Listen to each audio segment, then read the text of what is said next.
जय हिंद दोस्तों। Welcome to the SSD. मेरा नाम है स्वराज सिंह धामी और आज के हमारे सेशन का टॉपिक है हिजबुल्लाह एंड हमास और जो उनकी हिस्ट्री रही है। आज के हम सेशन में देखेंगे कहाँ पे थे, कैसे बने और कहाँ जा रहे हैं और फ्यूचर में क्या ये इजराइल को एक जॉइंट थ्रेट पोज कर सकते हैं। बहुत मज़ा आने वाला है, बने रहिए हमारे साथ। पहले हम देखते हैं कि हिजबुल्लाह और हमास ये हैं क्या।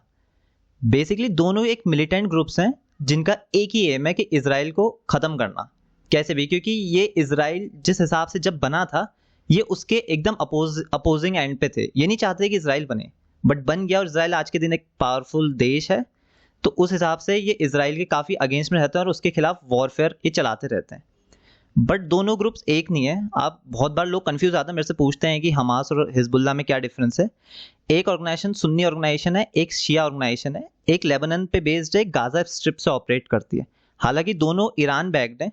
आगे हम देखेंगे कैसे कैसे ये ऑपरेट करते हैं, उनकी हिस्ट्री क्या रही है। तो अगर आप देख पा रहे होंगे इजराइल का मैप है और उसके सराउंडिंग कंट्रीज़ का पूरे जो पॉलिटिकल मैप मैं दिखा रहा हूँ। अगर आपको यहाँ पे दिख रहा है, अगर आप मेरा कर्सर फॉलो कर पा रहे हैं, तो जो ये वेस्ट बैंक है और जहाँ पे जेरूसलम है ये पैलेस्तीन का एरिया है और जो गाजा स्ट्रिप है यहाँ पे हमास ने ऑक्यूपाई कर रखा है टेरिटरीज। 2007 में इसने गाजा स्ट्रिप ऑक्यूपाई की थी। देख लीजिए इजराइल के जस्ट बॉर्डर में। नॉर्थ साइड में अगर जाएंगे तो इजराइल के नॉर्दर्न एंड पे लेबनान का बॉर्डर शेयर करता है जहाँ पे हिजबुल्लाह बैक्ड है। तो यहाँ पे जहाँ पे देख रहे हैं यहाँ पे हिजबुल्लाह बैठा है, यहाँ पे हमास है और बीच में एक तरह से सैंडविच होके इजराइल बैठा हुआ है। इजराइल के जो एग्जाम्पल दिए जाते हैं दोस्तों, वो एक परफेक्ट एग्जाम्पल दिए जाते हैं कैसे ये कंट्री अपने चारों तरफ से हॉस्टाइल नेबर से घिरी हुई है, बट तब भी ये उनको मुंह तोड़ जवाब कैसे देती है। जब इजराइल बेसिकली, अगर मैं आपको इजराइल की थोड़ी सी हिस्ट्री बताऊं तो 1945 में जब वर्ल्ड वार 2 के बाद अलाइड फोर्सेस ने ज्यूज को जब लिबरेट किया था बेसिकली बहुत सारे कंसंट्रेशन कैंप से, तो उस समय उनके पास कोई कंट्री नहीं थी। तो ये माना गया था कि एक यूएन का भी कंसेंसस था कि एक इन लोग की ज्यूज की एक कंट्री खुद की होनी चाहिए। तो एक मॉडर्न डे इजराइल है, ये फॉर्म हुआ। बट जो बाकी किसके सराउंडिंग नेशंस थे, बेसिकली इस्लामिक कंट्रीज हैं वो सारी, तो उनको ये चीज़ पसंद नहीं थी। वो चाहते नहीं थे कि हमारे बीच में कोई ज्यूइश नेशन आए। तो स्टार्टिंग से ही इन दोनों के बीच में काफ़ी मुठभेड़ रही है, जैसे इंडिया पाकिस्तान के बीच में रहती है। जो फॉर्मेशन ही है वो ही काफ़ी कंट्रोवर्शियल था। तो आज तक उसका ये जो कंट्रोवर्सी है ये और जो फाइट है वो आज भी चल रही है। अगर हम आगे देखते हैं, जो हिजबुल्लाह है बेसिकली लेबनान बेस्ड एक पार्टी है। मतलब पार्टी नहीं, मिलिटेंट ऑर्गेनाइजेशन है। इसको कहते हैं the party of God. Hezbollah का मतलब होता है द पार्टी ऑफ गॉड। अब हिजबुल्लाह की अगर हम थोड़ी सी हिस्ट्री देखें कि क्या रहे कैसे रहे, तो ये 1982 में बनी थी। स्टार्टिंग में क्या हुआ था, इजराइल ने लेबनान पे इन्वेड किया था। इन्वेड किया गया था, लेबनान सिविल वॉर हुआ था। जब इजराइल ने लेबनान पे इन्वेड किया था, उसके बाद लेबनान में एक सिविल वॉर स्टार्ट हो गई थी। तो उस समय जो हिजबुल्लाह है ये पावर में आया। और हिजबुल्लाह क्या था, एक ईरान का प्रॉक्सी मिलिटेंट ग्रुप था। मतलब पीछे से लॉजिस्टिक्स और जितने भी हथियार, वेपन्स वगैरह सप्लाईज थी सब ईरान प्रोवाइड करता था।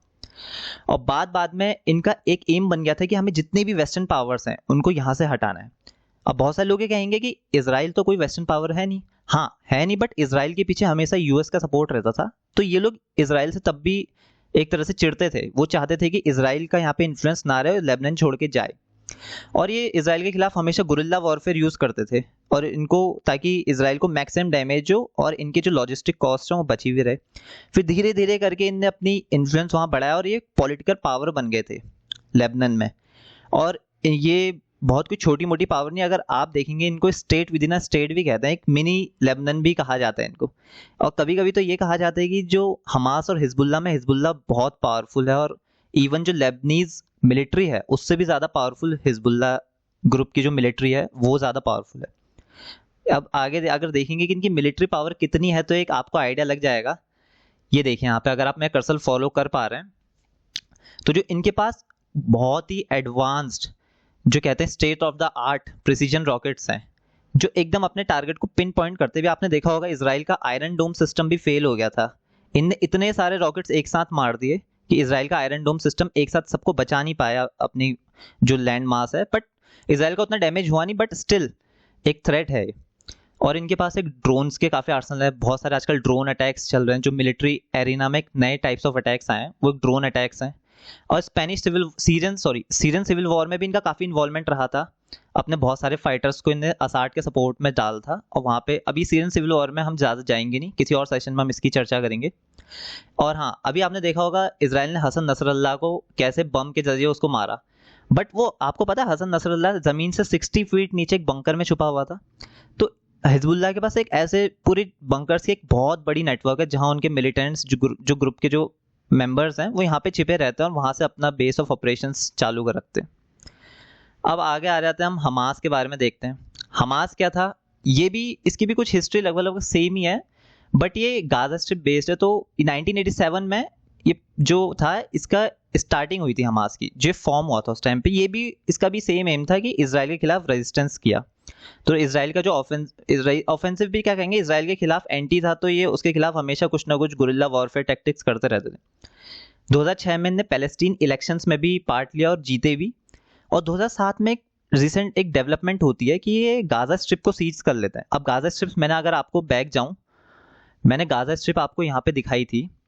तो जो ये गाजा स्ट्रिप है ये बेसिकली पैलेस्तीन से थोड़ी कटी हुई है, बट एक मेडिटेरेनियन सी के जस्ट बगल में इजराइल के जस्ट ऊपर पे एक पतली सी पट्टी टाइप की है, जो एक बहुत इंपॉर्टेंट पार्ट प्ले करती है। हमास ग्रुप ने इस स्ट्रिप को सीज कर लिया था और यहीं से अपना पूरा बेस ऑफ ऑपरेशंस चलाती हो। तो उसके बाद क्या हुआ, उसके बाद ये गाजा स्ट्रिप इनने कंट्रोल किया, फिर उसके बाद इजराइल से थोड़ी बहुत इनकी झड़प होती रहती थी 2014 तक। अभी प्रेजेंट में क्या हुआ कि हमास ग्रुप ने पिछले साल ही अक्टूबर 2023 में इनने इजराइल के ऊपर काफ़ी सारे मिसाइल अटैक्स किए। तो इजराइल ने भी रिटेलिएशन में अटैक किया और उसके बाद आपने देखा होगा इजराइल ने गाजा पे काफ़ी बॉम्बिंग की, उससे काफ़ी सिविलियंस की भी डेथ हुई है। तो एक जो ये फाइटिंग इसी के लिए कंटिन्यू है क्योंकि हमास वहाँ से इजराइल को मारता है, इजराइल वापस हमास को मारता है। बेसिकली इजराइल को मारते नहीं, इजराइल काफ़ी पावरफुल देश है, बट इजराइल इनने काफ़ी मैक्सिमम डैमेज हमास को पहुँचा चुके हैं, बट इसके चक्कर में काफ़ी सिविलियंस भी इनके बीच में आ जाते हैं। अब हम थोड़ा सा ये देख लेते हैं हमास का इवोल्यूशन कैसे हुआ। धीरे धीरे स्टार्टिंग में जब बने तो इजरायली सुसाइड बॉम्बिंग करते थे, फिर जब इनने एक पार्टी में पावर में आए तो इनके पास एक पॉलिटिकल प्रेजेंस बनने लग गया था गाजा में। फिर रॉकेट अटैक्स पे आए, फिर इनने रॉकेट अटैक्स जो ये पूरा इनके हमास की फंडिंग वगैरह जो भी है ये पूरा करता है ईरान, और कभी कभी कहा भी जाता है कि रशियन बैक्ड भी हैं। अभी कितना सच है कितना वो हम आगे देखेंगे। अब ये इनका जो बिल्डअप है, मिलिट्री पावर है, ये भी काफ़ी एक अच्छी पावर है। ऐसा नहीं है कि ये बस कोई भी ऐसे पावर है कि जो इजराइल के ऊपर अगर अटैक करने के लिए आपको फुल लॉजिस्टिक सपोर्ट और पूरा एक अर्मेडा चाहिए, तो इनके पास वो है। बट हालांकि ये हिजबुल्ला जितने स्ट्रांग नहीं, but still they are very strong. अब देखिए इनकी पॉलिटिकल आइडियोलॉजी में थोड़े बहुत डिफरेंसेस तो हैं। एक है कुछ सिमिलैरिटीज हैं, डिफरेंसेस भी हैं।